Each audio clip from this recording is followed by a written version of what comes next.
Go. Welcome to another edition of Strange D Pod. I'm your captain and fill-in host, MC Frodis, alongside the best bridge crew this side of the Great Material Continuum. Vice Admiral Eric is here with some self-stealing symbols he'd like to sell you. Yep. I think you're a Praetor now, Giraffe? I think so. Yeah. Praetor Giraffe is here and is wondering where she can get a Willie Mays baseball card. Welcome back. So how you guys doing? I just watched that episode today again after like 20 years. It's been like 20 years, right? Yeah, something like that. And I saw it and I totally flipped from being on Jake's side to Nog's side.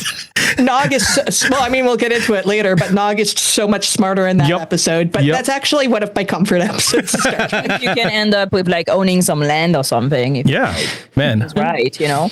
Land is way more better. Yeah, but other than that, I've been sick for like 3 weeks, so I'm yay.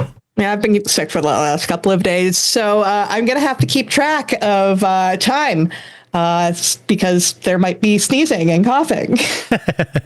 Oh, yeah, we should record this, shouldn't we? Yeah.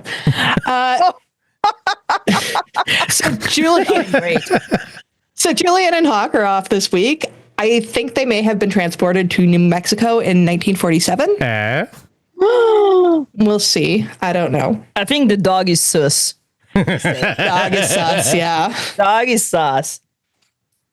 So this week, was both the 32nd, I believe, anniversary of Deep Space Nine on Friday, and Monday would have been Aron Eisenberg's 56th birthday. Oh. So we're looking back at one of the most surprising characters in Deep Space Nine, Nog.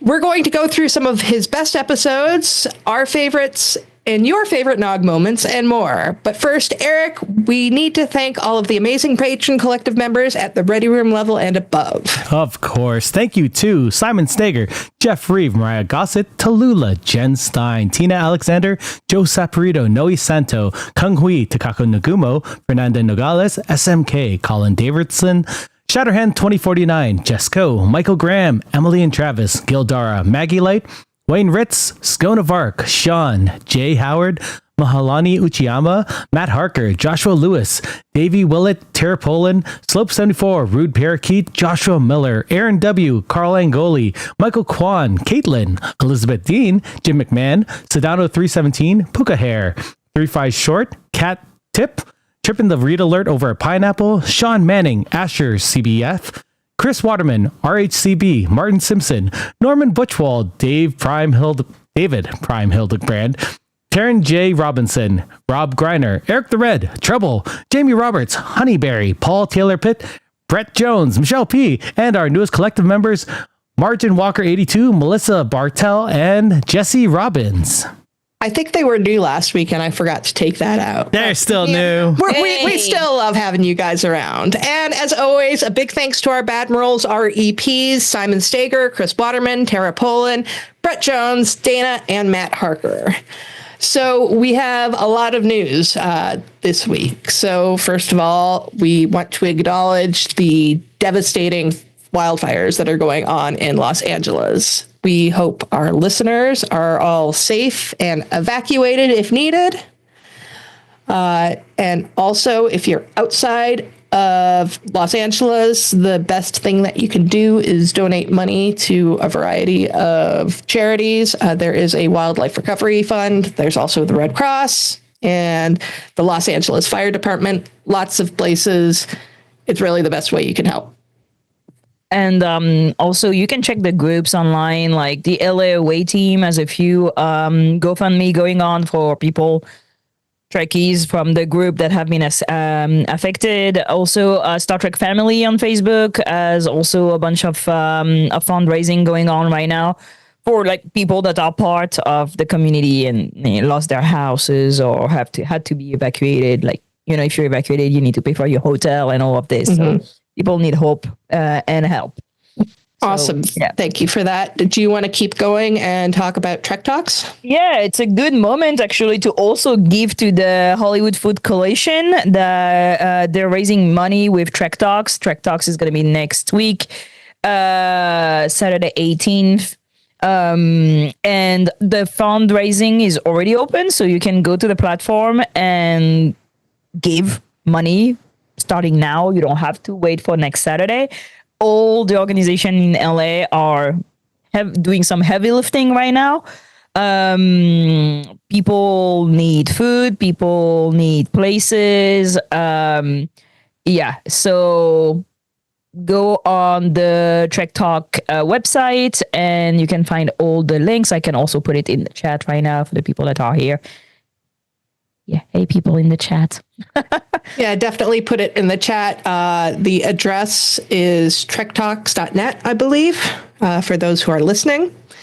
And yeah, the date again is January 18th, starting at 12:45 p.m. Eastern, so 9:45 in the morning Pacific. So moving on, Operation Rachel, the first of our Section 31 shows, is next week. Patron Collective, make sure to hold on to those credentials you were sent by Starfleet Intelligence, and you will be getting another message from Rachel tomorrow, so Friday. No hints. No. I don't even know what's going on. It's all good. Also, for Section 31, the Strange New Pod is co-hosting the Section 31 watch party at McHale's with Lawrence from Geek Life Rules in New York City on January 24th with a live reaction show, which is being hosted by Julian and the Borg Queen of Puns herself, Brittany Tomes. Space is limited, so make sure you RSVP at the event page. If anybody actually knows what the event page is, please put that in the chat because I don't have it. But we're going to have stickers and your live reactions on the show. The event starts at 7 p.m. at McHale's Irish Pub, located directly across the street from the Gershwin Theater. I really wish I was there so I could see people's reactions. Yeah. Yeah. Giraffe, do you want to talk about STSFF? Oh yeah, we'll be in San Francisco at the end of the month. For Star Trek convention. Star Trek, I think it's called Star Trek Burlington or something like that. I don't really know, but I will be there from the 24th to the 27th. Come say hi. I may have stickers. I'll have ribbons. Ooh. Ribbons are always good. Ribbons. So news for our patrons. It's the new year, and we as a pod are resolving to go over all of the perks we're offering you. We're going to be getting rid of some that we haven't been good at keeping up with, changing others, as well as adding some exciting new ones. So please keep an eye out for that. Does anyone have any other news? Nope. Cool. I don't have a sound effect, but we're going to be moving on to the strange new loop. So we will unfortunately never get any new appearances by Nog on television. The documentary What We Left Behind pitched a fate for him, which I absolutely hate. So my question, where do you think Nog is by the time of Picard? I like the I like the pitch in the documentary, so I like him being a captain. I would love him to not actually, for those, this is non-spoiler because it doesn't actually happen, but I would like if that actually happened, that he wasn't actually dead. You know, I thought that. I mean, cool. Like that actually would have been cool. Like if, like it seemed like he was blown up, but then then wasn't at the end of the season, or like three quarters of the way through. Yeah, no, I mean, I like him as a kid. I think like everybody, he's just like, yeah, Nog's going to end up a captain someday. He's way too ambitious to not end up a captain. I hope he gets to meet the prodigy kid.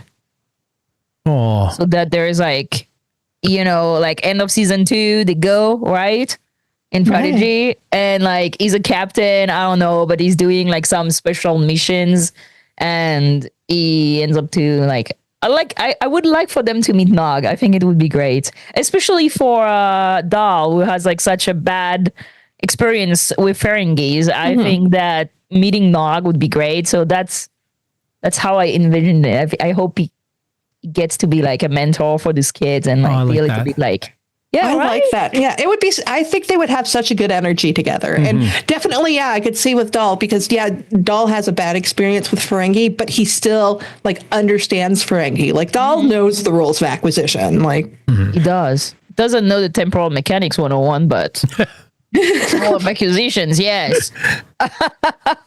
So that's what I see. That he's doing like he's a captain, but he's doing like some, first contact, like important, like fringe, like missions, not like just delivering vaccines like Kirk.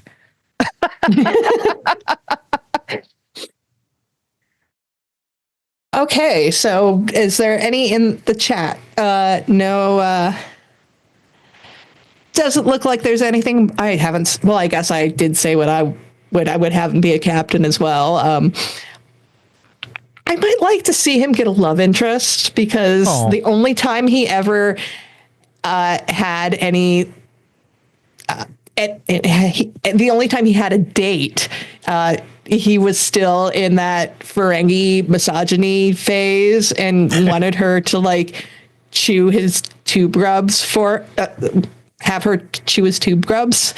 And they mention in The Visitor in the future that he did become more successful with women when he stopped asking them to do that. So I would like to see that actually happen. Wonderful. Just wonderful. Mr. Captain 93 said it would have been nice to have him in lower decks. Oh, yeah. Yeah. I would have at least liked a mention of him in Parth the Ferengi's Heart. I can't remember the name of the episode. The episode with Rom and Lita in it. Mm-hmm. You should know Mariner, no? I mean, they were on Deep Space Nine together, and definitely they seem like people that would get along well. Matt wrote, not sure where he'd be, but he definitely did something great to have a ship named after him 930 years later. Definitely, yeah.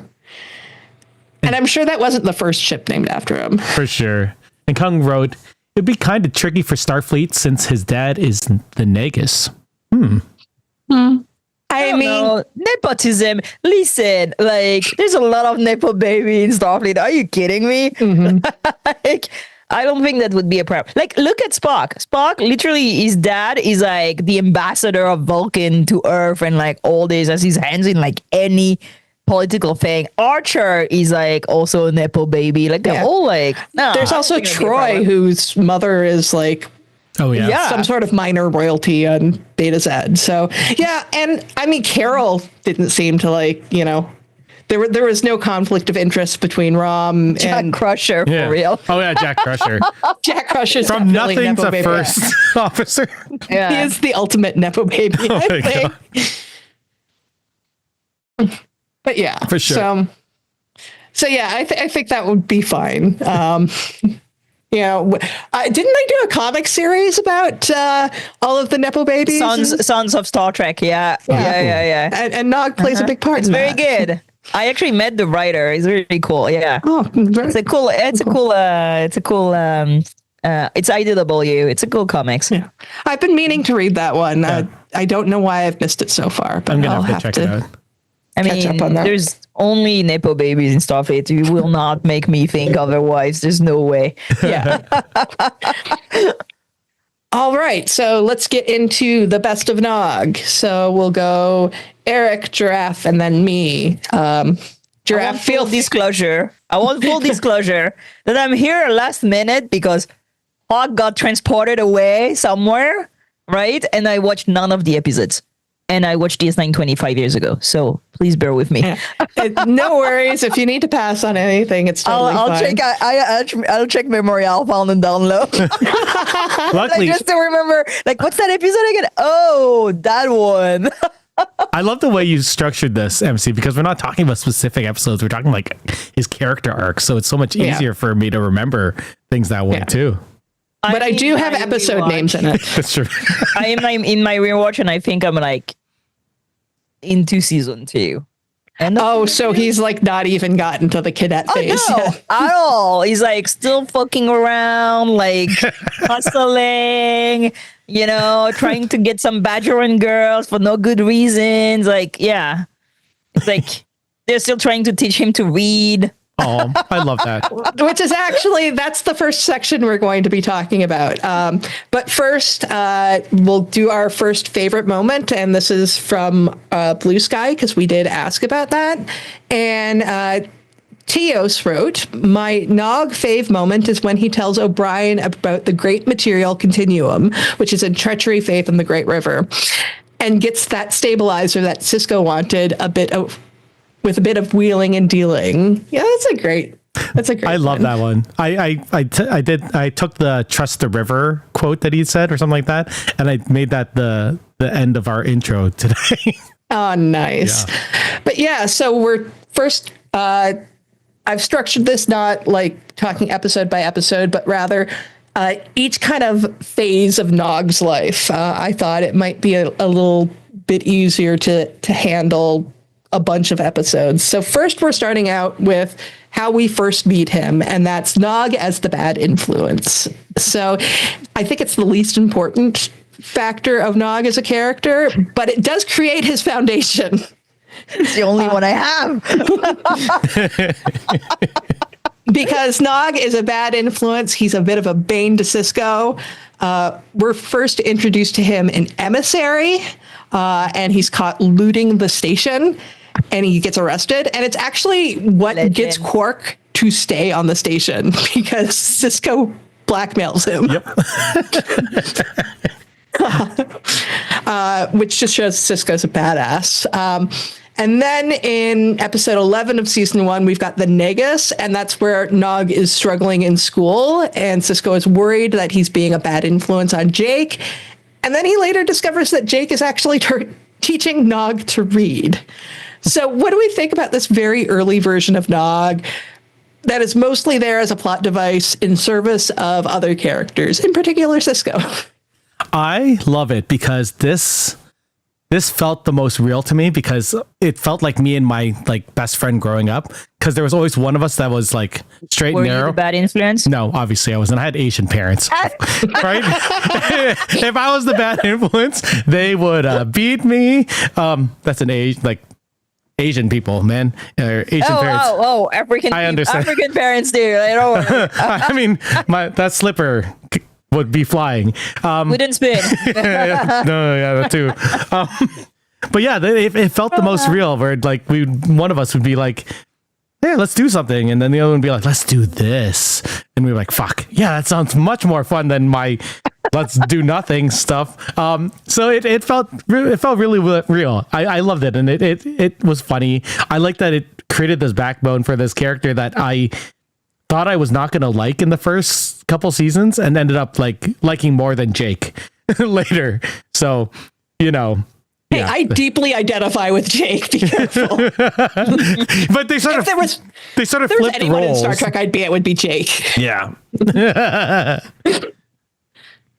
It's funny because when I watched it first, I remember being very annoyed by Nog, because Star Trek always have these characters who are like gooder than good, serious. Like, look at Naomi Waldman, like another kid. Like, even Jake, like with all the trauma that kids have, is still like doing perfect. Yep. Most of the time.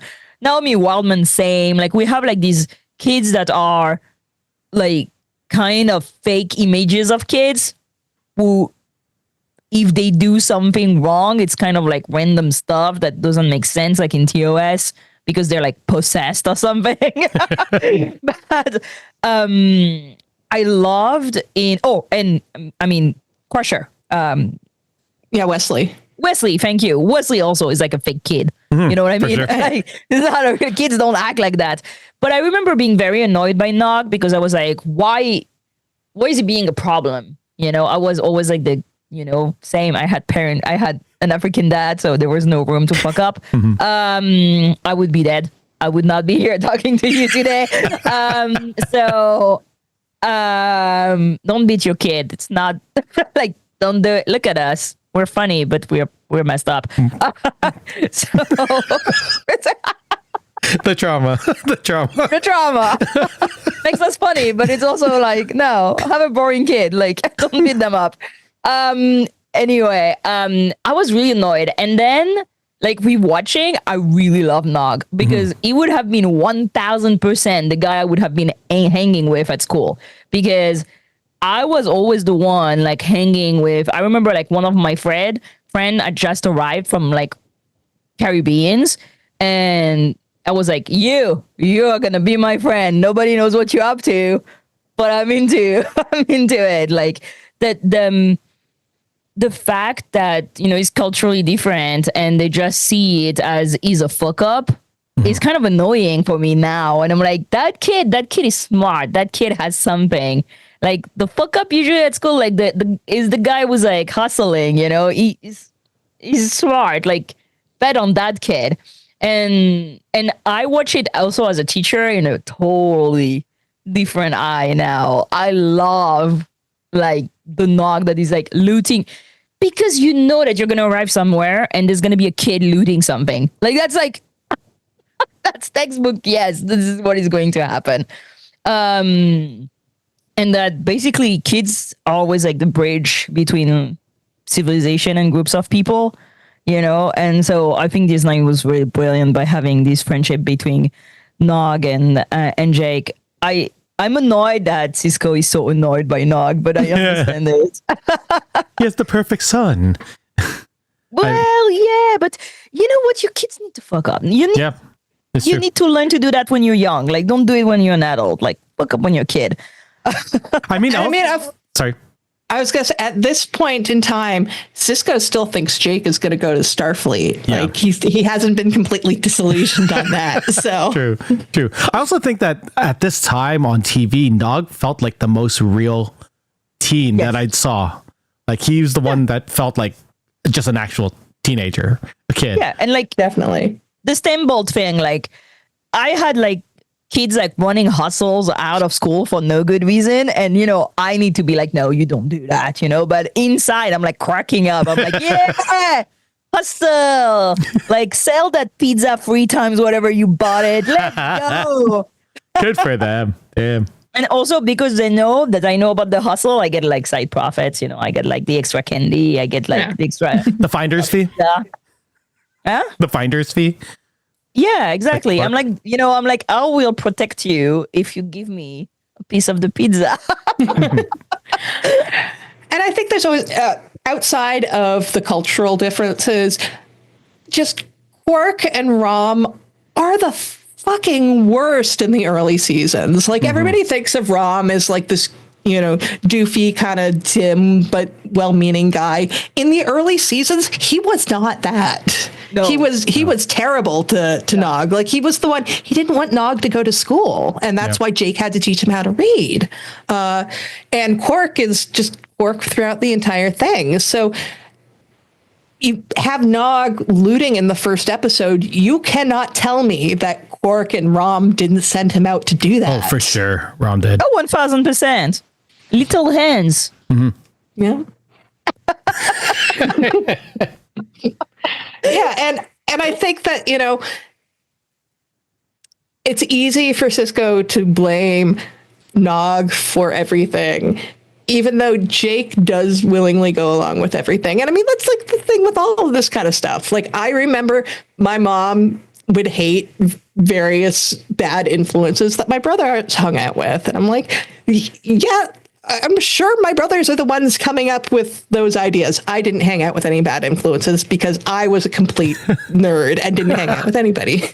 It sort of reminds me of the on For All Mankind, the kids of like the astronauts. Like they had this Danny Stevens and the other kid. Like there was the one good kid and the one bad kid, but they always thought that, you know, they were reversed when it was, you know, the one kid was actually the bad one. Oh man.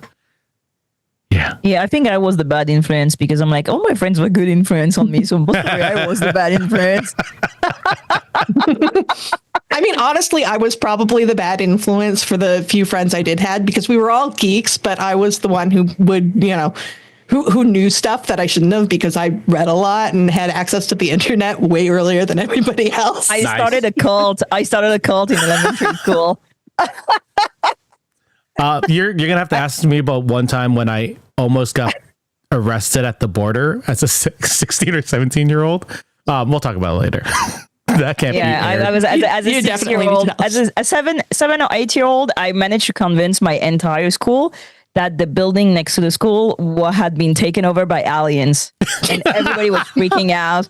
And I managed to never, because at one point, like, the teacher learned that the kids were freaking out about it, and they never managed to know that it was coming from me because I was such a good student. But I had such an imagination for stories like that because I would watch Star Trek on TV and stuff like this. That's so amazing that the whole oh my god, that's the whole so school. And they were looking at, during the recess, everybody was looking at the building for signs. And I was like, see, that's a sign over there. Wait, was this light over there? Elementary school or high school? Elementary school. Nice. I was 7 or 8. I love it. That's amazing. So the chat has your number, Giraffe, because Matt Harker said, I'm 0% surprised Giraffe started a cult. Mm-hmm. See, I'm the bad influence. I love it. Well, we should end up being a teacher.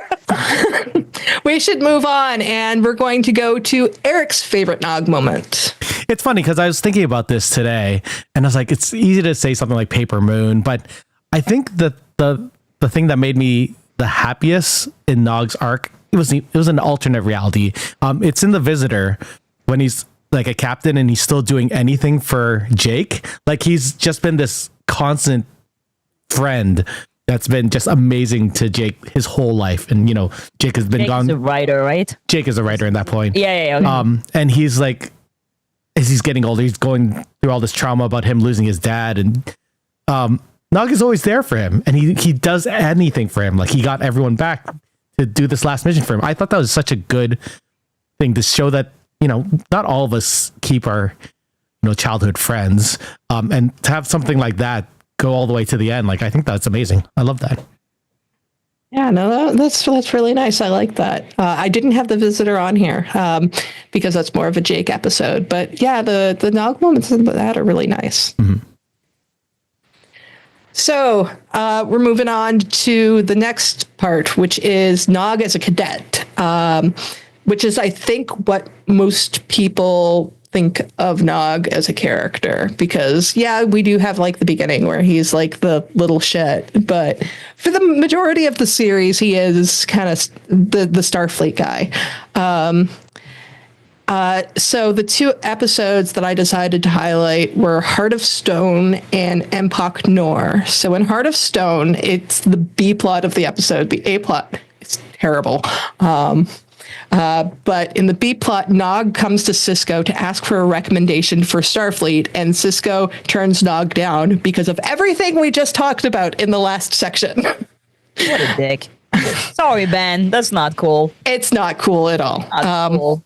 Especially because Nog does everything that Sisko tells him to do, and he does it extremely well. And by the end of it, Sisko's telling him he's still not going to give him the recommendation because he doesn't think he's serious about it. And Nog gives that wonderful speech about how he's not he doesn't fit the mold of a Ferengi, and Rom doesn't either. And he doesn't want to go down the same path of his father, which is wonderful. It's so good.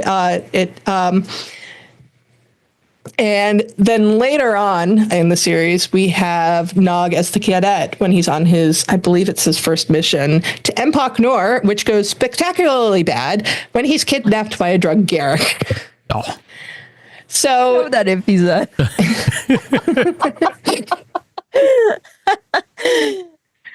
Anyway, so your thoughts on Nog's early career, these two episodes in particular, but any of the other episodes where Nog's a cadet, so kind of the midpoint of the series. He doesn't have the lobes. My father doesn't have the lobes. I love that in Heart of Stone. I love that he's such a passionate kid for that he knows where he wants. That's something that I wish I had as a kid. Like, I knew what I wanted. Now I saw, yes, to be honest, let's be honest. But I love that he gave way more than any other cadet probably has, at least on DS9, right? Like he did that whole storeroom in 5 hours or something like that, which was impossible. Well, they were very surprised by it.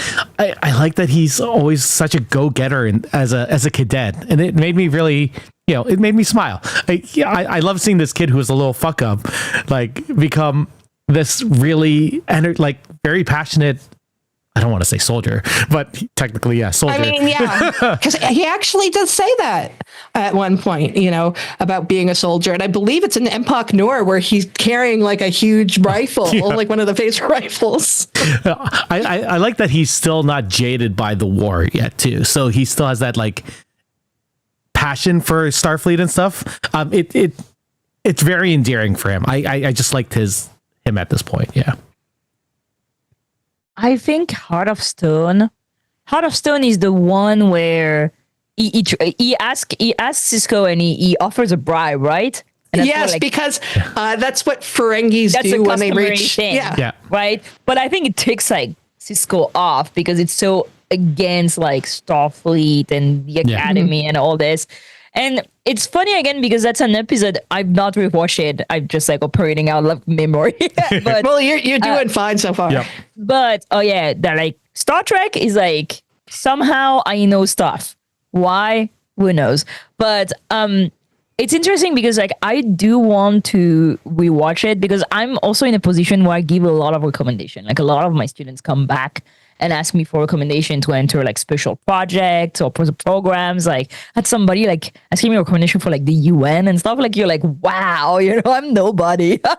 But it's interesting that I don't know how much of a misunderstanding or a lesson it is because Nog to go to the academy needs to learn to code switch between the Ferengi and the Federation, which is terrible in itself because being a Federation, there should be more understanding of like the Ferengi that comes in and bribes everybody. I mean, even Jake thought that Nog was joking about this. Yeah, which was kind of a dick move from Jake. Yeah. But then there's like this Herculean task, right? Like you need to prove your value. And like, what does he do? Like he counts stuff. Like he has to inventory a cargo bay.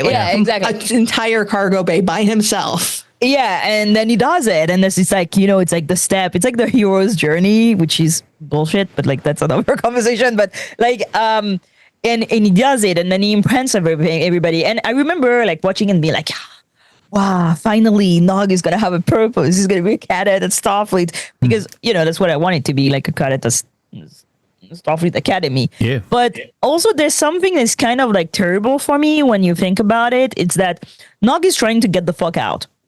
And I relate to that to like an atomic level.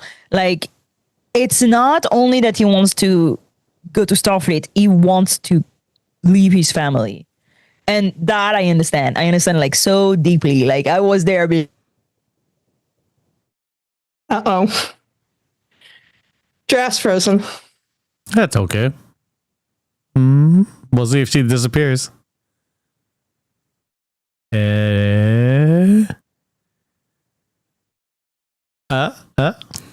She'll be back either way. Yeah. So I will talk a little bit about Nog as a cadet. For this Heart of Stone, which is one of my favorite subplots. The only reason I watch that episode because I hate the Kira and Odo plot. Oh, it's so annoying, that one. But the Nog plot is so good. And I think because I wouldn't even call it a bribe because he's buying an apprenticeship. Yeah. It was like a customary thing to show respect to this elder, right? Yeah, and he explains it to Cisco. He's like, when Ferengi reaches adulthood, he buys his first apprenticeship, and I would like to buy mine from you. And I think that's very sweet. It is him trying to follow his own customs with somebody who's outside of it. I don't know, maybe he should have talked to Jake first to be like, hey, Jake, how do you Sorry, Giraffe in the chat just said I was saying something interesting, so I got silenced. I mean, come back in and you could finish what you were saying. I mean, I don't blame Nog for not going to Jake because Jake doesn't seem very supportive, even later on. That's true. That is true. But if he had gone to Jake, maybe he could have found out the correct way to approach Cisco about it. Yeah, fair. Which be like, don't bribe my dad. Oh, Giraffe's Wi-Fi is down. Just come back when you can, Giraffe. We'll be ready for you. Yeah, come back when you can. We would love to have you come back, but we're going to soldier on.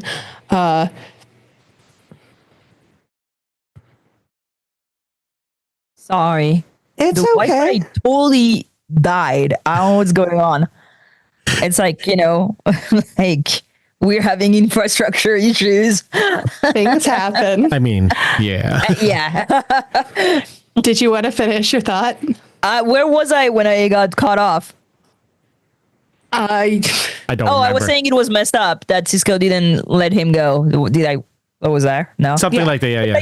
Like he knows how much Nog struggle in the family unit of like Rom and Nog and the constant crazy and how he aspires to something else. Maybe he doesn't want to see it, but like when a kid wants to go away, give him the recommendation. Like don't make him like feel like he's less than, And the thing that is interesting is that everybody kind of doubt him except Rom.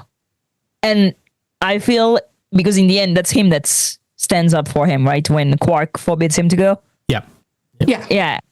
And I think that's like such an important declic, like in the story that Rom finally like goes and be like, no, he's gonna do it. Because I think it's like kind of the first time that he stands up for like something not dumb.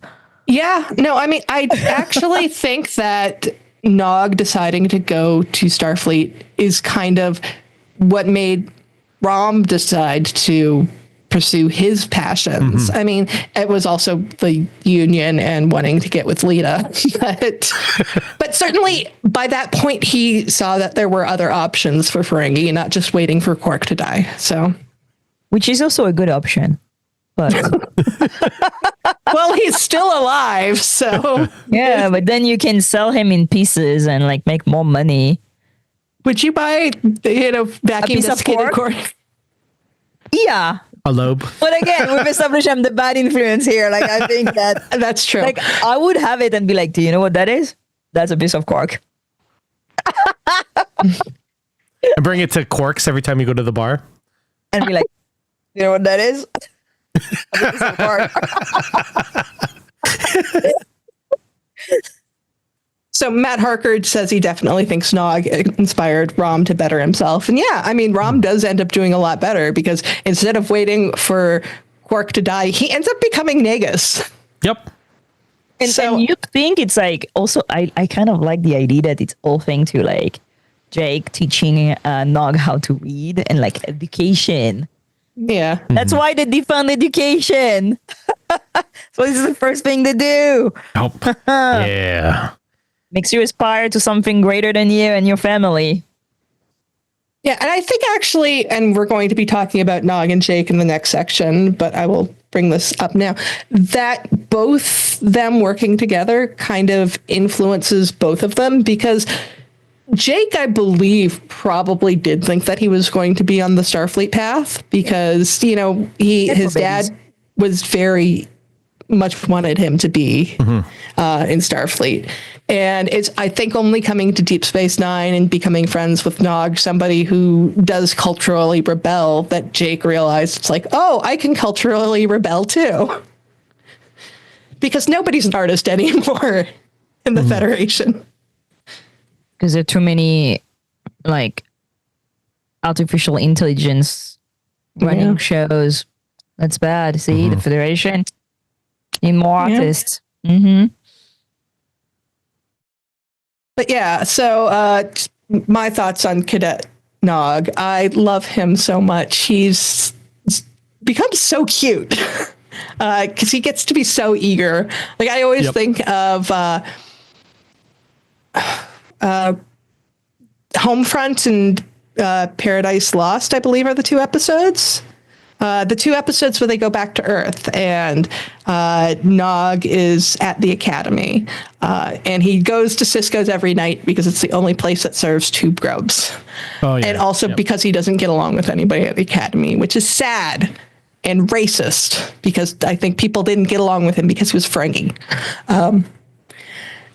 But he just wanted to do so well. And you can see that in the first episode where he does all of the inventory in, 5 hours instead of overnight. Mm-hmm. And the whole reason why Cisco gave him that job is because he figured that Nog was going to steal items.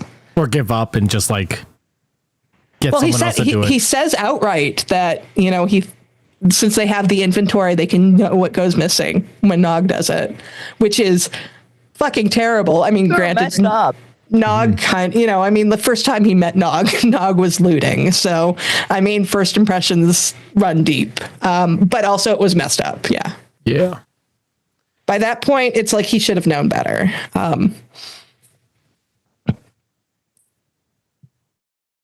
So we have another social moment from Blue Sky. Boimler's mustache wrote for favorite moment in Valiant after the Valiant was destroyed and Nog came to the realization that he had joined a military cult. Oh, yeah. Whoa.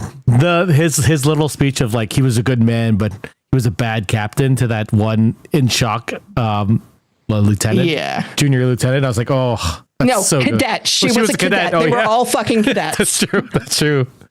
Man. Sending children to war. Good job, Star Trek. I have a lot of thoughts about that episode. I actually wrote an essay for it for the book Outside In Can Live With It, which is going to be coming out very shortly. I just spoke to the editor about it. It's edited by Stacy Smith. Find it. There's a bunch of other books that we've done essays about episodes of TOS and TNG, and now we're doing the Deep Space Nine one. And I covered Valiant, so I watched that episode a lot. And if you think about it, Nog is actually the one who overranks everybody because he's an ensign by that point, and everybody else is a fucking cadet. Yep, that's true. Which is crazy. That they're all cadets. Ahsoka Tano being a 13-year-old and being a commander or general or whatever. Yeah. That's wild. It's yeah. That's like Star Trek 09 kind of crazy stuff. That's exact because I did actually put that episode in the section on Nog as an ensign. Yep. I called it. How did I word it? The Kelvinverse Enterprise if it went badly. The Kelvinverse Enterprise if Sulu had managed to start the ship right away. Pretty much. Oh, yeah. So we've already talked a little bit about Nog and Jake together, but this is the proper section for it. So this is Nog is Jake's best friend, and I've got 3 episodes for this section that kind of span the series. So the first one is Progress, and then we've got the Ascent and In the Cards. So this was kind of the first thing that, after being a troublemaker, that Nog was established as. It's Jake's best friend. And of course, by the end of the series, I think Nog ended up being in more episodes than Jake. Oh. Somebody could check that for me, but I believe it's true because Jake missed a lot of episodes. So Progress is all the way back in season 1, and it's kind of Jake exploring the Ferengi side of things because they start the No J Consortium, and I believe they get Yamak sauce from Quark. Yeah. And then they start trading for bigger and bigger things. Oh, yeah. Because they can't get anybody to buy stuff, but they can get them to trade for other things. Which is where I believe it's the episode where self-sealing stem bolts were actually first established. Really? Yeah. Because, in that episode, O'Brien doesn't know what they do. Well, they're all kind of pretending that they know what it is, but nobody is able to explain to Nog what it is. So I'm like, yeah, none of you know how that's being functioned. As a parent, I understand that. Yeah, it's the thing that does the thing. Yeah. Yeah. So the Ascent is in season 5, and it's again a B plot, and it's actually a much better A plot because that one's Quark and Odo. But the B plot is Nog and Jake having what is probably the most sitcom-esque plot they've ever had in Star Trek. When they drew the line down the middle of the room. Yeah, they become roommates and they realize they do not mesh at all because Nog has been at the academy and is all like military man. And Jake, again, I identify with Jake so much because he's got writing pads all over the place while meanwhile he's playing video Domjot. How is this room so messy? I've only been gone 8 hours. Have you ever been in the hotel room with me? You blink and the place is tremble, and I don't even know how it is. I'm like, I was just around here. I relate to that. Yeah, Jake is a call out for all of us. And then later in the season, right before the Dominion War really starts heating up, Nog tries to use both Ferengi business acumen and Starfleet training in helping Jake get a Willie Mays baseball card for Captain Sisko. So, I mean, there's so much about this relationship, but what are your thoughts on Nog and Jake together? I love that they play off each other so well, and they're like this little yin yang where they're like, you know what, I can do this and we can do that. And the first one where they're like trading over and over again, like they didn't want land, but they want blah, blah, blah, blah. I thought that was really funny, especially early on in the relationship. Which one was the Ascent? Oh, the sitcom one. That one. Oh my God. Like it was so funny. It was very much The Odd Couple, but I love that these two personalities were still, they were a little bit more intense at this point because, you know, as you said earlier, Nog was more of a military person.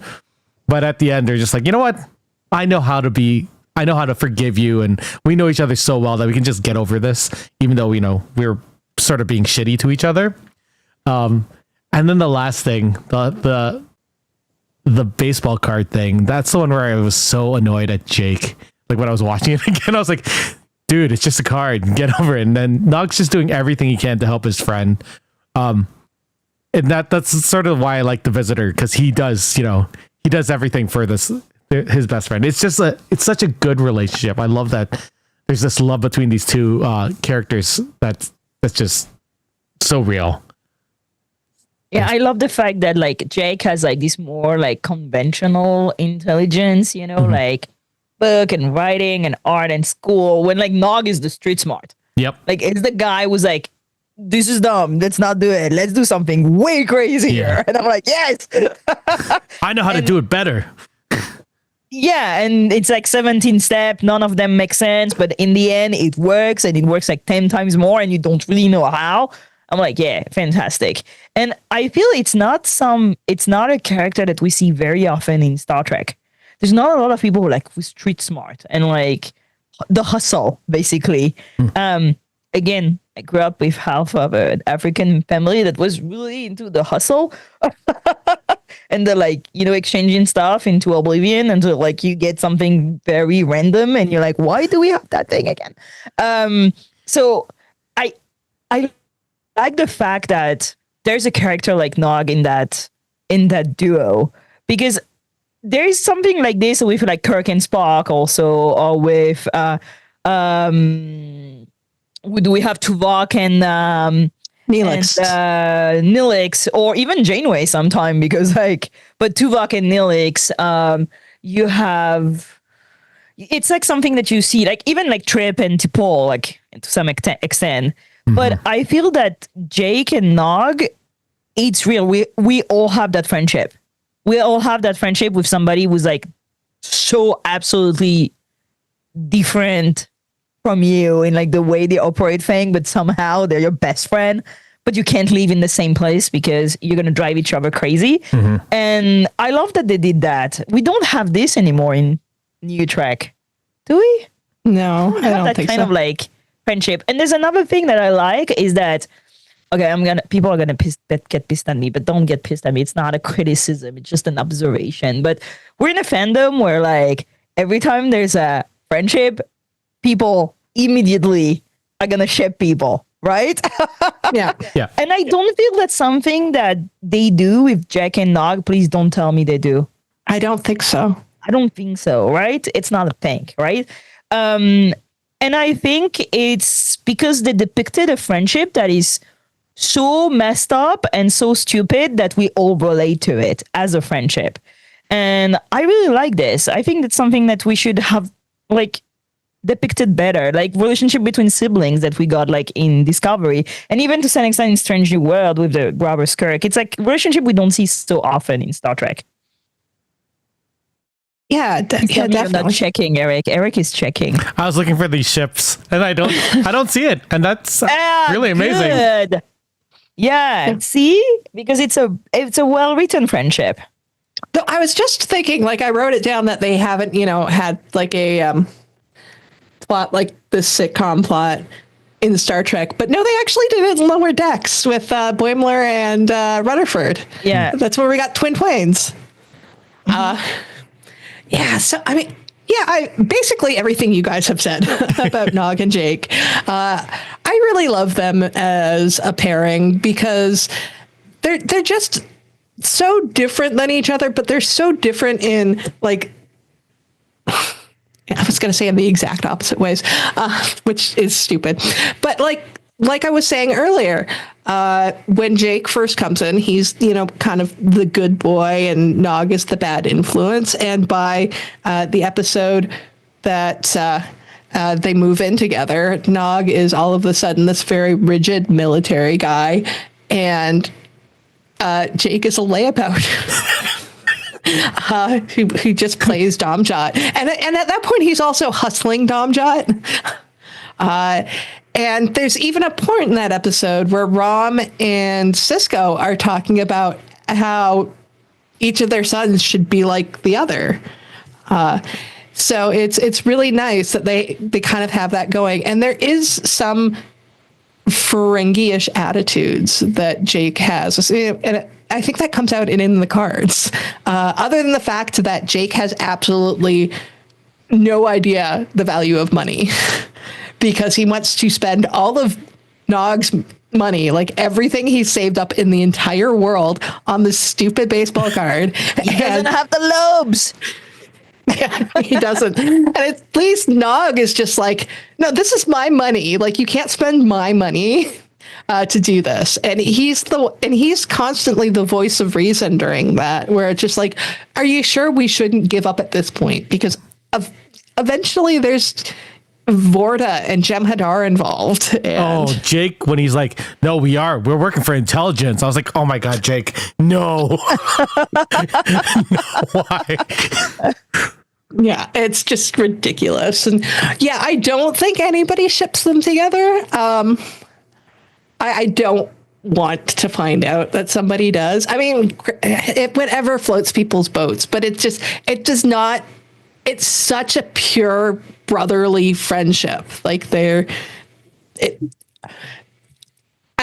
one episode where they're just sitting on they're watching the ships leave, like on the edge of the balcony, and Jake asks Nog how many hours they've spent out there, and Nog actually gives a number, and Jake like pauses for a moment, and he's like, "Is it really that much?" And he's like, "No, but I made you think it was." Which is like I would have done the same thing if you asked me like how would I be like 17 hours. Yeah. Like make up stuff, and it's so funny. I want to know if like they were like inventing of a real friendship that somebody had. Like I'd like to know if like they're like there's a blueprint somewhere, because I can see that. Yeah.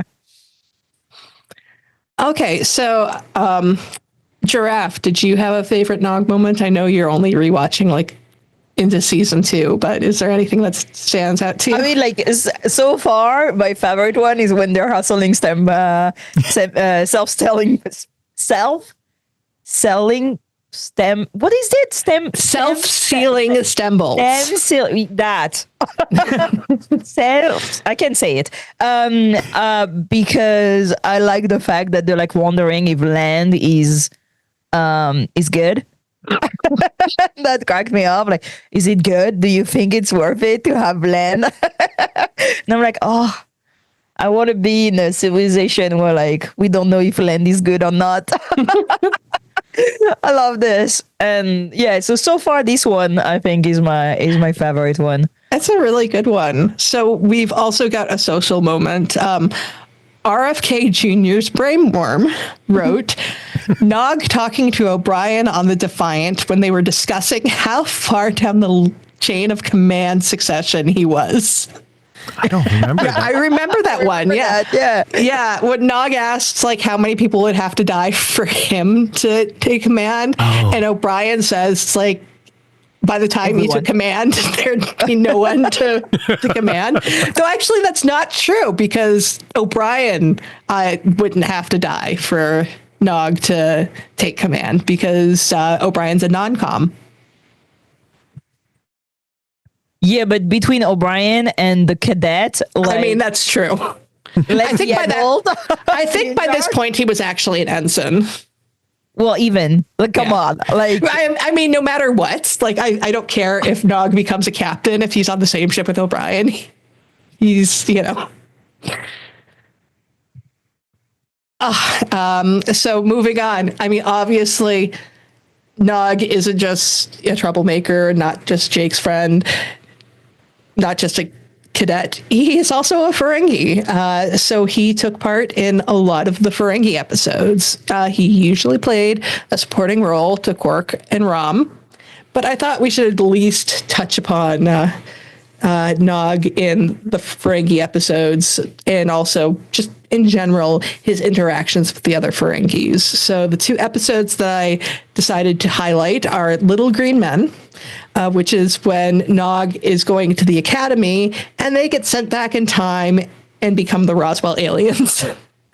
And the other, it's such a good one. It's so funny. And the other is The Magnificent Ferengi, which is another incredible episode where Nog's Starfleet ideals conflict in his dealings with other Ferengi when they have to go rescue Ishka from the Dominion. Mm-hmm. So what do you guys feel about Nog's part in the Ferengi episodes, in the Ferengi dynamic in general? I mean, even in the cards, he has his little Ferengi moments too, right? Where he's the one who's saying, trust in the river. Like, this is a Ferengi. That's in Treachery, Faith in the Great River. They're very similar episodes, though. Yeah. But I loved him in Little Green Men, where he was like, where he had that idea about telling the humans where they were going to attack and all of that. I thought that was really great as from a Ferengi standpoint. The Magnificent Ferengi, where he was he wanted to be the military leader of the Ferengi, was so funny. And then he had the idea of using the like electrical charges to make the dude walk. That was him, right? At the end? I believe so, yes. Yeah. It was probably him and Rom. He was so smart from a like deceptive point of view. Like I like that he can bring that into his little military training, and it's just like the perfect match. Like how they didn't have more Ferengi earlier, like that. It's just really smart. I love it. I really like that Nog is basically the bridge, you know, like between the humans and Ferengi. Is the first one that takes a real interest in human culture and what is going on and how humans operate, and not just in an idea to like rip them off, you know, but because he's genuinely interested in what Jake is doing through that friendship, right? And that's something that I always like in archaeology, or like it's culture in contact, when like you have two group of people that meet and how do they operate, and it always starts with the kids because the kids don't give a fuck and are gonna be like, play ball. Yes. And I like that Nog becomes that like cultural translator in back and forth basically. And he's able to like create his own little niche of existence out of his knowledge of and the Ferengis and humans, and basically not only humans, because once you like master the fact that you can like talk with any kind of people, you can do it with anybody, which becomes very very useful. But he becomes like, I don't know, he's the Ferengi with the most talent, basically, because he's able to do that and he's willing to do that. Yeah, like, that's why he's the one like trying to like little green man when the other ones are like already like in crazy ideas of like escaping and like they're gonna eat us and stuff like this. Didn't Bashir and Orion give him like a data pad with all this like Earth history and stuff just before that? Like he read that on the flight to Earth. Like that's crazy that he learned so much on the way there too. Yeah, he has a genuine interest, I think. And I do think it's because he wants to understand Jake, ultimately, but he was also to get the fuck out. Yeah. And that's a ticket to somewhere else. But then, you know, he becomes a kind of person that is invaluable in any situation. That he's the guy who's going to go and talk to the Rando in 1947 and be like, I'm going to figure this shit out. and it takes a special person. I don't think that Rom would have been able to do it, for example. Yeah. Well, Rom actually does it with Lita. Mm-hmm. Yeah. But yeah. Yeah, no, I definitely like that. He's always still a Ferengi. Like, no matter what he said in Heart of Stone about not having the lobes, I think he does. He just doesn't have he has the lobes for working in the Federation. And the Federation needs somebody like that. They need like their used car salesman, you know, wheeler and dealer, which we see a lot of Nog doing. We saw it in the cards. We're going to talk about Treachery, Faith, and the Great River in a little bit. And we also see it in these episodes. Unfortunately, there is a little bit of the bad Ferengi traits in Little Green Men when he gets he gets Umox performed on him by the nurse. It's so wrong. Listen, okay, if you can like get a little like off to it. What is like? But we like consent. Huh? We like consent. Look, don't trick people into doing stuff. It's 1947. It's terrible for everybody. Yeah. And in The Magnificent Ferengi, it also comes out because Quark and Rom, when they get caught by Nog, they're like asking him like what they can give him to, you know, or I'm trying to remember because I actually did not watch any of the episodes this week. Me neither. I think I know you like they try to recruit him and then They're trying to recruit him. and he asks for his percentage, right?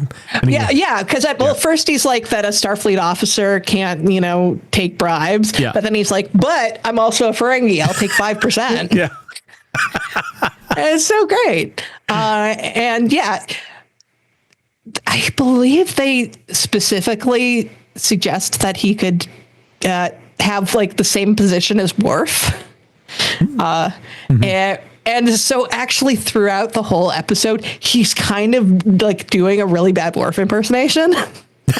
That's so true. That is true. He's not at all. Yeah. Because he's like hardcore, like military, like we're going to do this and that. Yeah, that is totally Worf. Yeah. It's so funny. But yeah, no, he doesn't do a lot of major things in the Ferengi episodes. Mostly he's just playing support to the others. But in these two episodes, I really like him in that. And I like you bringing up him having the history pad, which he basically memorizes. It's my favorite part of that is when he's like, this Gabriel Bell guy looks like Captain Sisko. That was so funny. Yes, I forgot about that. I didn't catch that the first time I watched it, but when I saw it today, I was like, oh, good job. Yeah. Good job, Star Trek. All right, so we've got another social moment. So Hank Mallard wrote, same as Giraffe, the self-sealing stem bolts business before his enlistment Classic. with his partner that got us some high-level Starfleet connection. Yeah, it's classic. It's classic, and you see that on social media. Also, people were like, "I'm starting with a paperclip, and I'm gonna get a plane," and I'm like, "Do you go ahead? I want to see though. I'm here for it."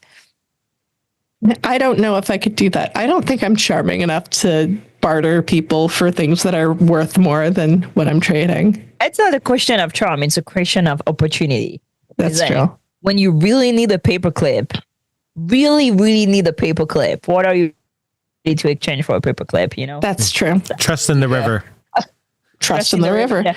Actually, coincidentally, the next part, we're talking about Nog as an ensign because it is different than him as a cadet. So the two episodes that I've highlighted are Valiant and Treachery, Faith, and the Great River, which we've talked about both a little bit already, but we can get some more into Nog in these episodes. So as the Dominion War goes on, Nog becomes an even more important character as he's promoted to ensign. Like I said, I'm pretty sure he was in more episodes than Jake.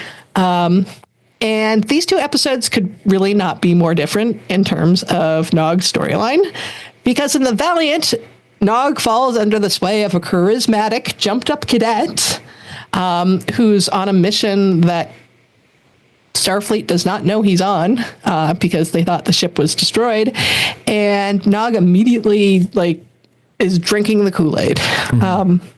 And Treachery, Faith, and the Great River is pure comedy because Nog is falling back onto his Ferengi beliefs, and he's trying to quote unquote help O'Brien get his work done by getting a stabilizer for Cisco. And there's in the cards, just this massive amount of trading going on for stuff. So thoughts on these episodes and Nog's entire time as an ensign? I think what ties these two together is that he's super eager as an ensign. He'll do anything for Starfleet. Those cadets who he outranks, they'll be, as soon as they were we're on a secret mission, he's like, fuck yeah, let's go. Let's fucking go on this ship. Don't you? Yeah, to be honest, yeah. Especially on a Defiant class ship. 1000%. Yes, I would drink that Kool-Aid. But he was also the one that was that realized that, not everything is perfect. There's shit going down. In Treachery, Faith, and the Great River, not only does he have a mentor in Chief O'Brien, but he also has he's also a superior officer to him, right? Technically. I don't know. I mean, not technically, because like I said, O'Brien's a non-commissioned officer, but so basically any commissioned officer is above him. But he's Chief O'Brien. He's the chief operations officer of the station, so he's the most in charge. important man in the universe. In Starfleet history. Yeah, that is what true. are you talking about? That is true. And I do outranks everyone. I do like that O'Brien's also been this mentor character to Nog up until that point. So I like that Nog is sort of teaching him as well. He's just super eager as an ensign, super even more so than he was earlier. He's just upped it to this nth degree, and I can see why he becomes so disillusioned later after losing his leg. Well, we'll talk about that. But yeah, but this is the perfect up before the crash. Yeah. Well, and also, he's valued. So that's why he pushes, because he's starved for attention and recognition, let's be honest. Mm-hmm. And so that makes people being really into thing. And also being a Ferengi, I don't know that he falls back on being he's a Ferengi, and I wouldn't want him to not be one, because get that percentage, boo. Go hustle. And I know it's not valued in the Federation and so on, but he's actually doing good. And I again, I like the unperfection of the character because that makes him real. That makes him like, again, I would be 1000%. Like, I'll be instigating the secret mission. You know that. I get a new pin too. Yeah. Yeah. Sure. It's not sanctioned. We're not supposed. Count me in. He already like admired those kids too at the academy too. So the fact that he got to be with them, like, yeah, it's the cool kids table. Like, absolutely popular. You know, you gotta be popular.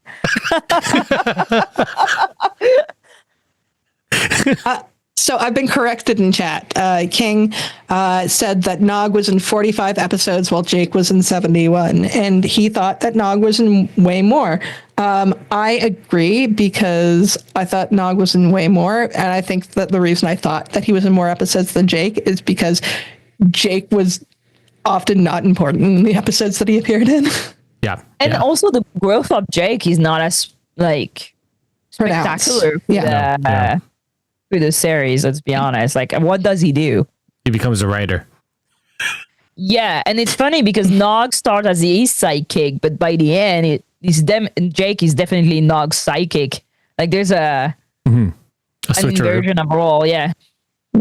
I was going to say that, you know, for a writer, Jake never finishes a novel, but actually that tracks. That tracks for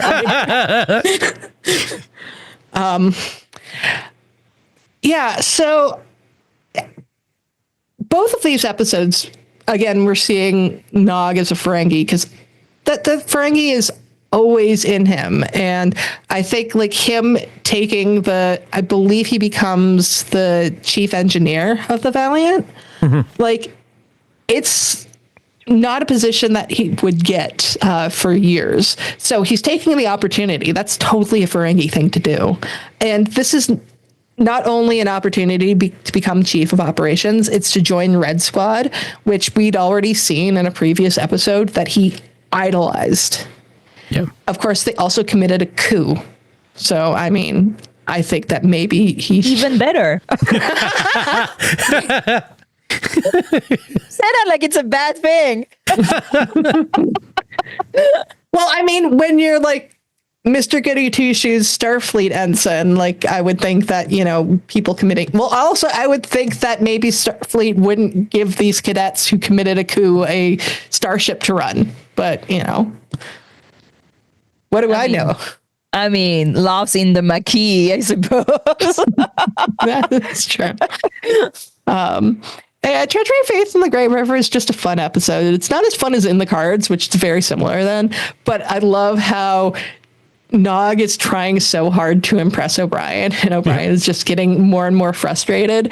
And the thing is, it's just, he's falling back onto Ferengi beliefs, which we don't know a lot of. And most of them are, I mean, most of them are like, we know that they have, like, you go to like a gold room if you die with money, and I can't remember what it's called. The Great Exchange or something. But the Great Material Continuum, it's actually like a really nice idea because, I mean, it's not just about money. It is, you know, because it's not like Nog is paying these people. He's doing stuff for them. Some of it's really weird, like stealing Sisko's desk. Just so you can take a picture with it. Yeah. But it's so charming.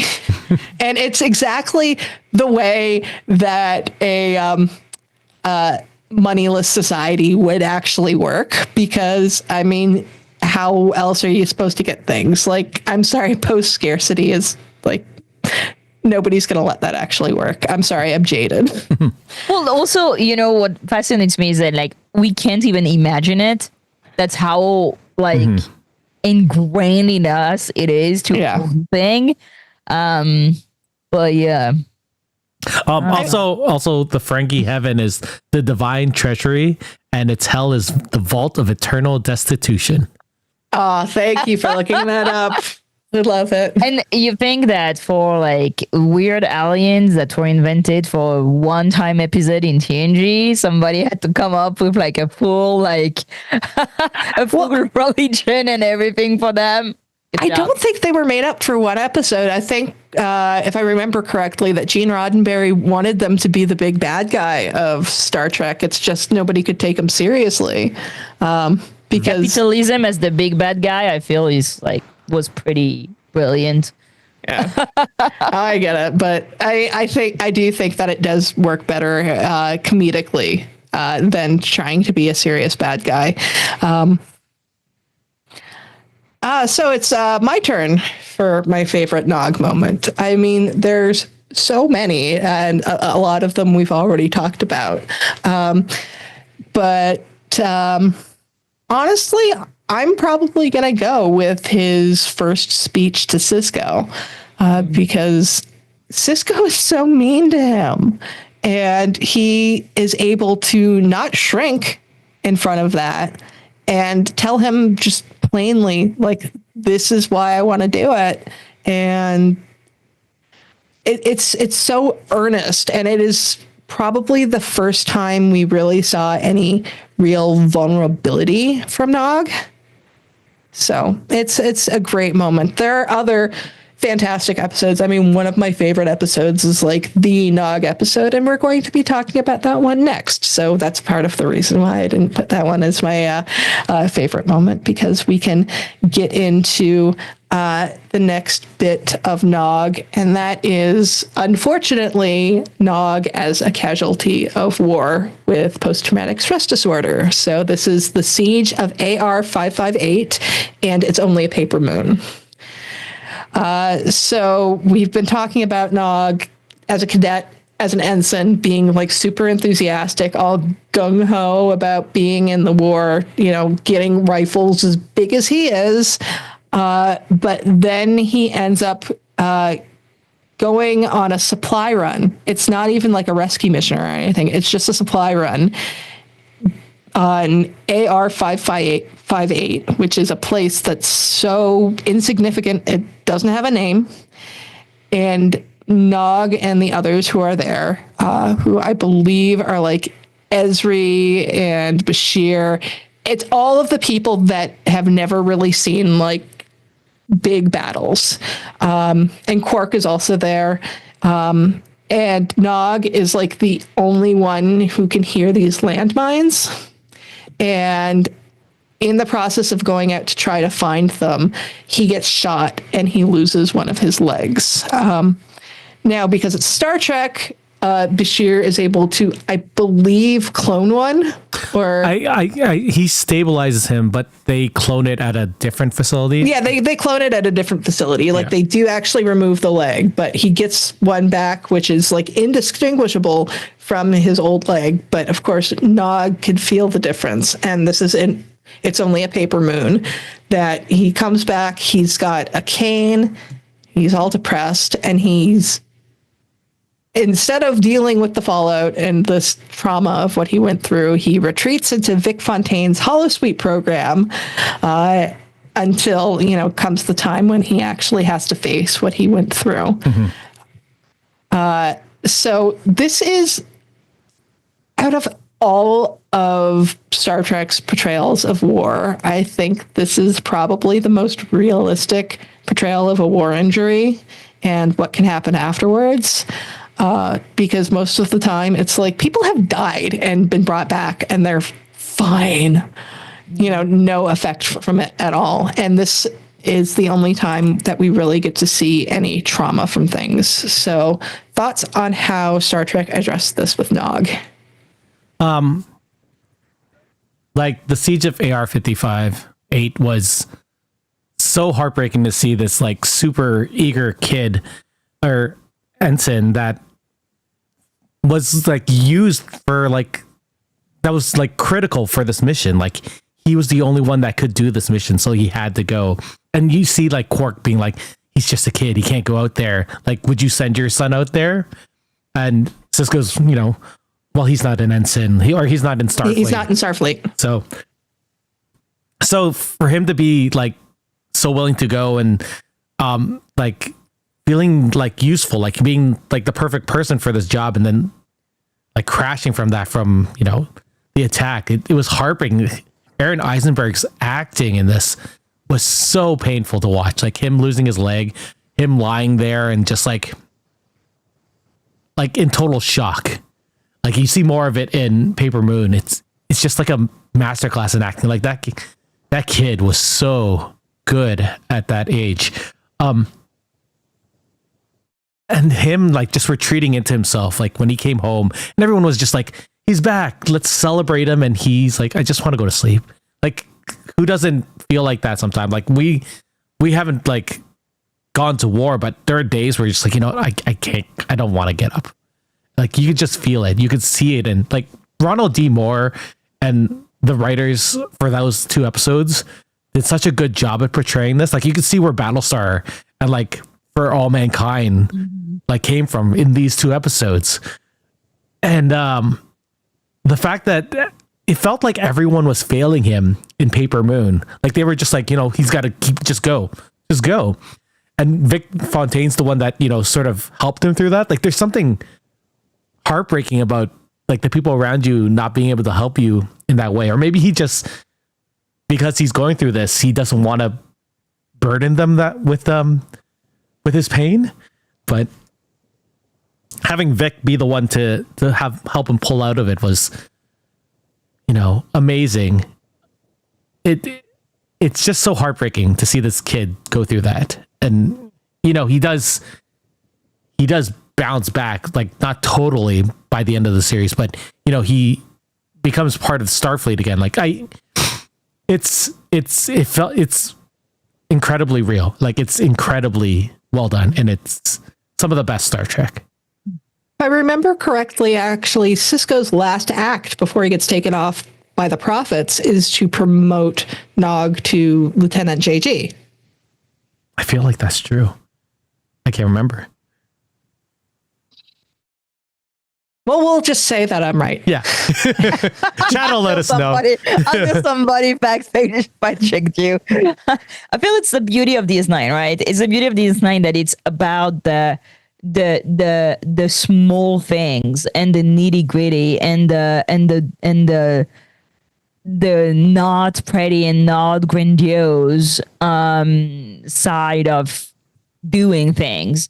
And that's why it touches people so much, because we all think that, you know, we'll be in Benga during the war, like Black Ops, and like I'll stab you and I'll get vengeance, and like there's always this grandeur of like, you know, characters going through trauma in Star Trek, when like DS9 is just so real. It's just so, you know, I don't know, so honest, and also like the absence of meaning of like these kids like dying for like minds in that place that has no name. That's the reality of war, right? It's absurd. It's like useless. It's just like people dying for places that in like 10 years will be not important. Like you go in the sites of battles and like you look at these places and you're like, so many people died here and suffered, and you're like, now you could have a picnic there, maybe because of that, right? But like there's this absurdity of death like this, and I feel that DS9 makes it way more hard to watch because they make it happen to Nog, and it would have been totally different if they had it like, well, O'Brien goes like through so much shit. I was gonna say O'Brien was like, forget it. He goes like through everything already. But like it would have been different if it was Sisko, for example. Well, we grew up with Nog, right? Like the audience grew up with him. Like he was just a kid, and then he. Yeah, but he's also like these like flawed characters like us, you know? Like this is so rare to see like flawed characters. Like, I mean, you have Lower Decks, right? And you have Prodigy, where you have like flawed kids and characters, but the rest, like every time there's war, just so great. Like again, look at Strange New World that like treats the Klingon War with Mbenga and Chappelle. You have like this like super serum, chapu chaka chaka poo, you know? And even when like the kids dies in Strange New World, like, you know, in the field hospital, it doesn't hit the same because he's not the hero. And he's a casualty, but there's like at the end of like the siege of what is it, RR 558, right? There's this moment where, like, if I remember well, they try to remember the people who died, and it's where like they're like, oh, like, you know, this guy died, and it's just at the moment where like they just bring in new troops, like more meat, you know, and this is like, again, like they put you to the absurdity of it, and I don't think that there's been any Star Trek after that was like so like dirty about war, you know what I mean? Yeah. Like so real, and so like in the guts of like, this is absolutely horrendous, and the Dominion War is absolutely horrendous, and everybody's losing something, a piece of them, like literally or, you know, morally, to this war. And I mean, it's the end of the 90s, like it's after the 2 Gulf Wars, and like the absurdity of like just like fighting for weapons that don't exist or things like this, you know. And it's kids that get sent. And I really like the fact that DS9 like is bold on this. I don't think any Star Trek nowadays would dare to do something like that. I don't think it's the same America also. That's true. I mean, you're both Canadians, and I'm French. So listen, don't at me, okay? We're both like from countries that not are like known for their military, okay? That's true. I don't know. We're sort of known. No, you're not. What, like the great Canadian military? We have like some of the best snipers in the world. Are you making this up? I can't. No. I can't tell if you're serious. We had the longest sniper like to target for like up until like last year. I'm serious. Like, I believe him. Like, I don't know this for sure, but I don't think he would lie about this. but also like we were the soldiers in World War One that, you know, that the Germans were afraid of. Like, we were the stormtroopers. Like, that's where we got the name. that's where the name comes from Canadian soldiers. I'm serious.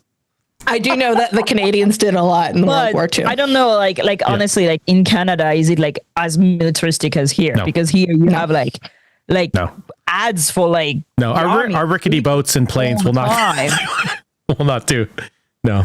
And you know, it's like so ingrained in the culture that, you know, the military is like so present. I'm also in a military town, so you know, it's like very when I arrived from France, where I had never seen the army in my life until I went abroad.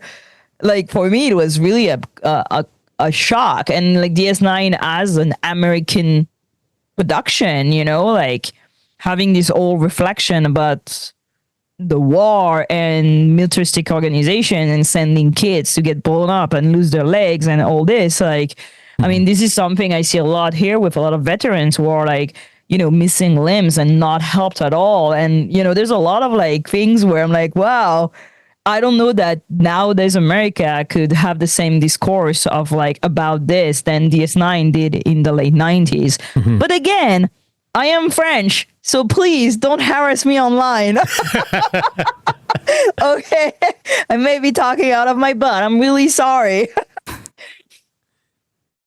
So thank you to Kang over in the chat, because he has said that I was right, and Cisco promoted him to Lieutenant JG in the finale. I did not watch any of the episodes leading up to this, which I think makes my outline all the more impressive.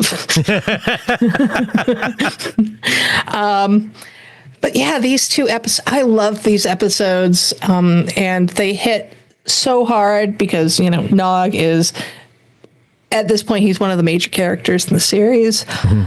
He is the youngest character, I believe. I don't think that he's older than Ezri. And he has been so enthusiastic about everything in the war. He wanted to be a war hero. I believe in the siege of AR 558. He is impressed by the soldier who is wearing the Ketracel white vials around his neck, which is such a creepy war thing, but kind of by the end of that episode, he's realized that war is not good. It's not glamorous. And I am never going to get out of my head the howling he does when his leg gets shot. It is just so, it's haunting. Mm-hmm.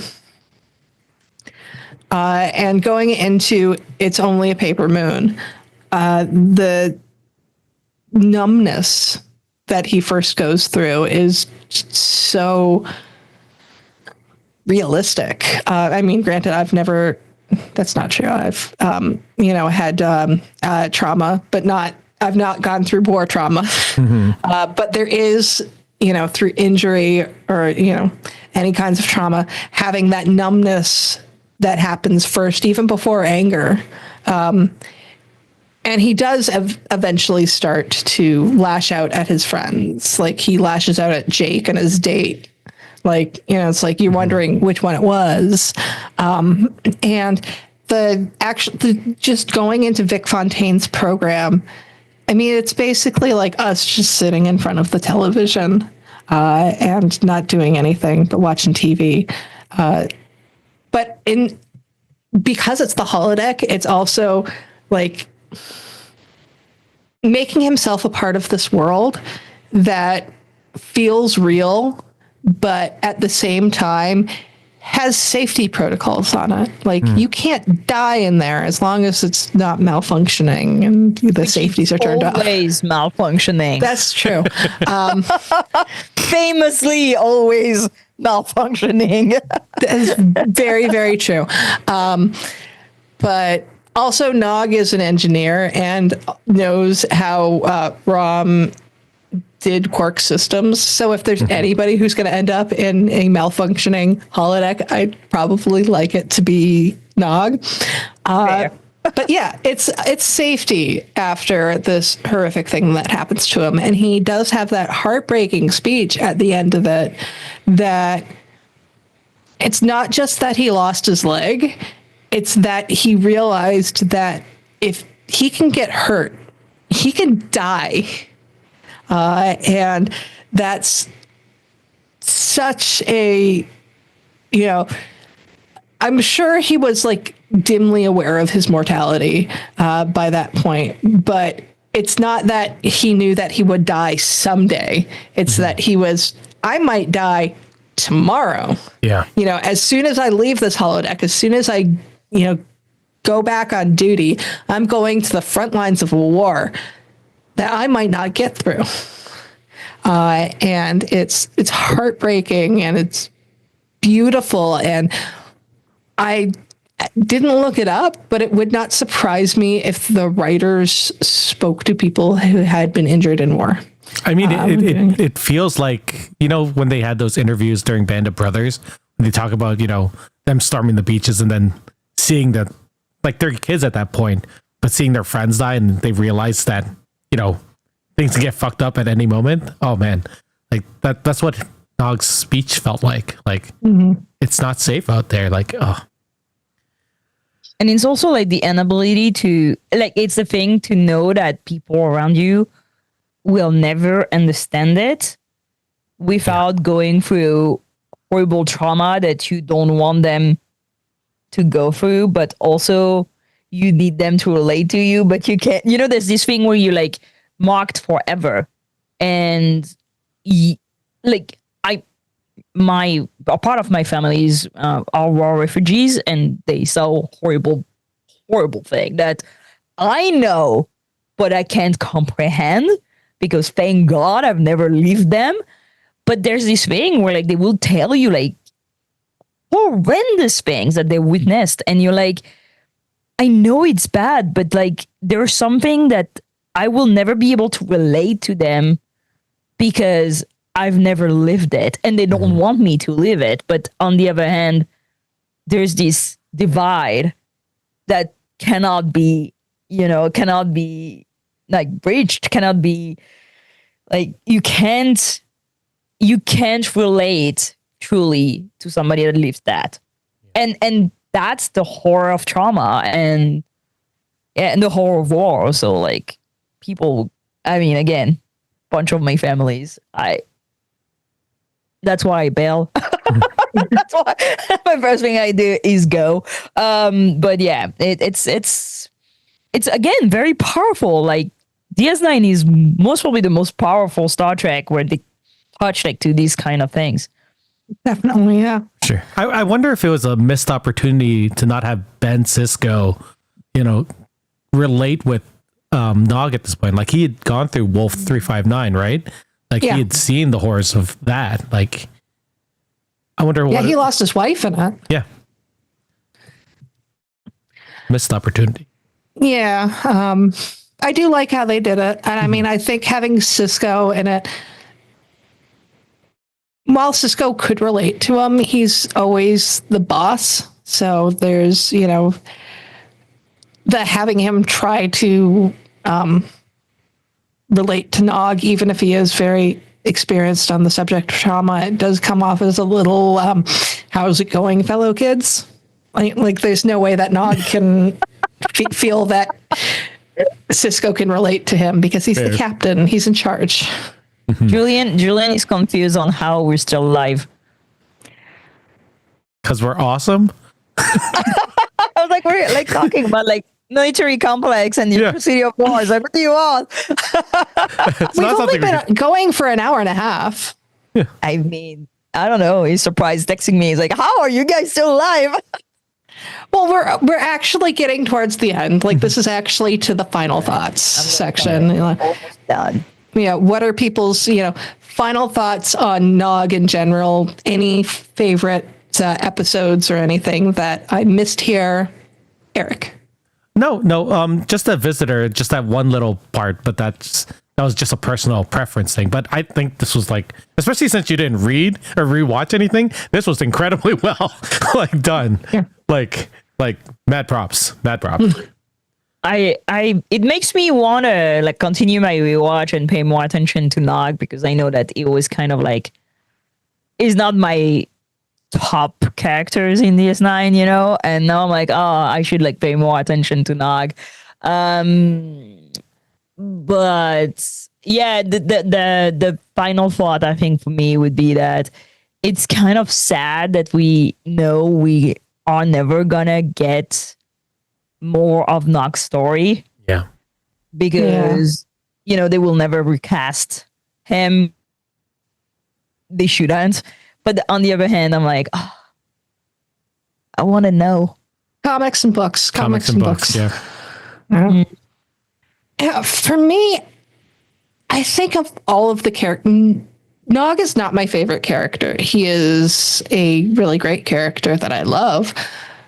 But I think that Nog is the most developed character over the series because from episode 1, from the emissary all the way up to What You Leave Behind, most of the characters are fairly recognizable, with the exception of Dax. But yeah, everybody has like small, like incremental changes, but for the most part, their core stays the same. Meanwhile, there is just the hugest difference between Nog in the first episode and in the last episode, because in the first episode, he's in a fucking jail cell. And in the last one, he's promoted by Sisko, and just throughout the entire series, we see him going through this massive character development, and he is a bigger character in the show than Jake, which I'm sorry, Jake, I love you, but it's true. Agreed. I would argue maybe it's also true for Bashir. I could see that, yeah. Yeah. Because with like, him like learning everything about like what happened to him and all this, he learns that he's gay also. It's a big evolution of Bashir too, I'd say. That's true. Yeah, Bashir does change a lot. Nog and Bashir, I can definitely see those two characters as quite different. But Nog is the one that is surprising. Like Bashir, you would expect to change from the naive doctor. I don't think anybody really expected anything to happen to this random nephew of one of the main characters. Fair. Totally Yeah. fair. All right, so we do have a couple of mailbags. Giraffe, it's okay if you don't want to read. There's only 3 of them. So, and I know you don't have the. Give her the longest one. Because, well, a Giraffe wasn't supposed to be here, so I don't think. No, she has the link to the outline. Where is it? I lied. I have it. Uh-huh. Well, if you want to read one, you can. Yes. But Absolutely. Eric, you could start with Michael Kwan's. Michael Kwan wrote, "There's no question in my mind. It's Only a Paper Moon is the best Nog and Aron Eisenberg episode. Nog dealing with his pain and trauma, Vic Fontaine truly supporting him and teaching him, while at the same time growing into a full being himself. But it's all Aron in this episode, and his monologue will always bring a tear." So true. All right, Giraffe, do you want to read Emily Rees? Emily Ree wrote, I agree that if we're looking for an episode, there can be no other choice than Paper Moon. However, if we're looking at individual scenes, it has to be in a Heart of Stone. His impassionate plea with Cisco to sponsor his application to Starfleet Academy, explaining how he didn't want to end up like his father, who had so much potential, but due to restriction in their society, couldn't live up to them. It really made us see into the heart of Nog. All right, and I'll finish us off with Champion D's mailbag. One I don't think is talked about much is the scene where Jake teaches Nog how to read. We can see from the moment Nog wasn't going to be a simple extra, and that this was a character with a journey ahead, and what a journey it was. Oh. Yes, indeed. So that's the end of the show, guys. Thank you for joining us tonight. For Eric, for Giraffe, for myself, live long and prosper. Majram, sarcastic Vulcan salutes. Bye. Good night.